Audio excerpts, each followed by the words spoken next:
नमस्ते, आपका स्वागत है सुनो कहानी के 5वें एपिसोड में। आज हम बात करेंगे कि हमारे जीवन में कला की क्या इम्पोर्टेंस है, why art is important in our life. और घराने, ये जो एक शब्द हम सुनते हैं, इसका एक्चुअल क्या मीनिंग है, घरानों के क्या मायने हैं। इस सृष्टि में पशु, पक्षी, मनुष्य, हम जब मनुष्यों की बात करते हैं और मनुष्यों के अलावा जो भी जीव जंतु हैं उनकी बात करते हैं, तो कला एक ऐसा माध्यम है जो हमें पशुओं से भिन्न बना देता है। मतलब अगर हम कहते हैं कि हम इंसान हैं या मनुष्य हैं, तो कला उसके लिए एक बहुत स्ट्रॉन्ग मीडियम है या बहुत स्ट्रॉन्ग फैक्टर है। हमें बेहतर इंसान कलाएं ही हैं जो बनाती हैं। हमें अपने प्रेजेंट में जीना सिखाती हैं कलाएं, हमारे मन में ठहराव लाती हैं कलाएं, हमें अपने बारे में और ज़्यादा ज्ञान की प्राप्ति होती है। या ये कह लीजिए कि कला एक स्वांता सुखाए है। ये गूंगे का गुड़ है, जो इसको साधता है, जो इसको प्रैक्टिस करता है, वही इसको समझ सकता है कि इसकी क्या इम्पोर्टेंस है। कलाओं की इम्पोर्टेंस सिर्फ उसकी आउटर इमेज नहीं है, बल्कि ये आपको आउटर जर्नी की जगह इनवर्ड जर्नी में ले जाता है।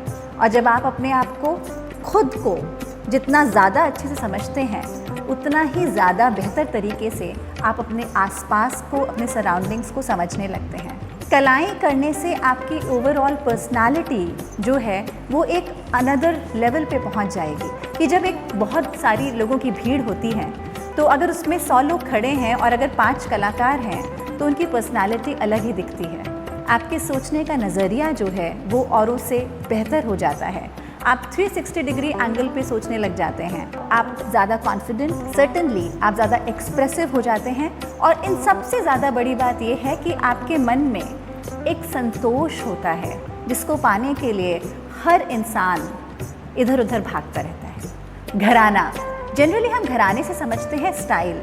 घराना जो है वो किसी कलाओं की परंपरा के संबंध में ही इस्तेमाल किया जाता है। खासकर संगीत की कलाएं, जैसा कि नृत्य हो गया, वादन हो गया, गायन हो गया, इन कलाओं की जब परंपरा शैली की बात आती है, तब घराने शब्द का प्रयोग किया जाता है। किसी भी शैली को घराने का नाम तब दिया जाता है जब उस पर्टिकुलर परंपरा में जो मेन अथॉरिटी है वो उस पर्टिकुलर आर्ट फॉर्म में पूरी पारंगत रखता हो, practical as well as theoretical both. उसके बाद जब उस पर्टिकुलर अथॉरिटी की 3 आने वाली पीढ़ियाँ कॉन्टिन्यूसली, वो उनके घर के परिवार से भी हो सकती हैं और उनके शिष्य शिष्याएँ भी हो सकते हैं, जब उसको एटलीस्ट 3 पीढ़ियों तक उन्होंने कंटिन्यू कैरी फॉरवर्ड किया हो। और तीसरी इम्पॉर्टेंट कंडीशन कि उन सारी बातों को, उनके जो घराने की उस परंपरा की जो शैली है उस पर रिसर्च किया गया हो, उसके ऊपर शास्त्र लिखा गया हो, तब उस शैली को घराने के अंतर्गत लाया जाता है। इसीलिए जब आप कथक में सुनते हैं कि इसके 3 मुख्य घराने हैं, जयपुर, लखनऊ और बनारस घराना, तो ये तीनों बातें जो मैंने बताई इन घराने में देखने को मिलती है। और अब एक जो नवीन घराना बन चुका है वो है रायगढ़ घराना। रायगढ़ घराना एक नवीन घराने की तरह आज हम सबके पास है।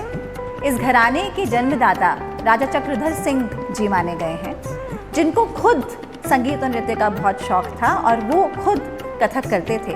और इस घराने की उत्पत्ति आप देखिए कि किसी इंसान का जो पैशन है वो कितना ज़बरदस्त हो सकता है कि उन्होंने जयपुर के गुरुओं और लखनऊ के गुरुओं दोनों को अपने दरबार में बुलाया और वहाँ पर कुछ शिष्य उन्होंने सेलेक्ट किए जिनको उन दोनों से तालीम दिलवाई। और दोनों से तालीम लेकर, दोनों घरानों से तालीम लेकर उन शिष्यों ने जो एक नवीन शैली बनाई, साथ में राजा चक्रधर सिंह ने खुद योगदान दिया, नई नई परनों को, बहुत सारा नया शास्त्र और नाट्य शास्त्र से भी कुछ चीज़ें उन्होंने एज इट इज़ कथक में फॉलो करने की कोशिश करी। और फिर धीरे धीरे एक नवीन शैली के रूप में ये डेवलप हो गया, जिसका नाम था रायगढ़ घराना।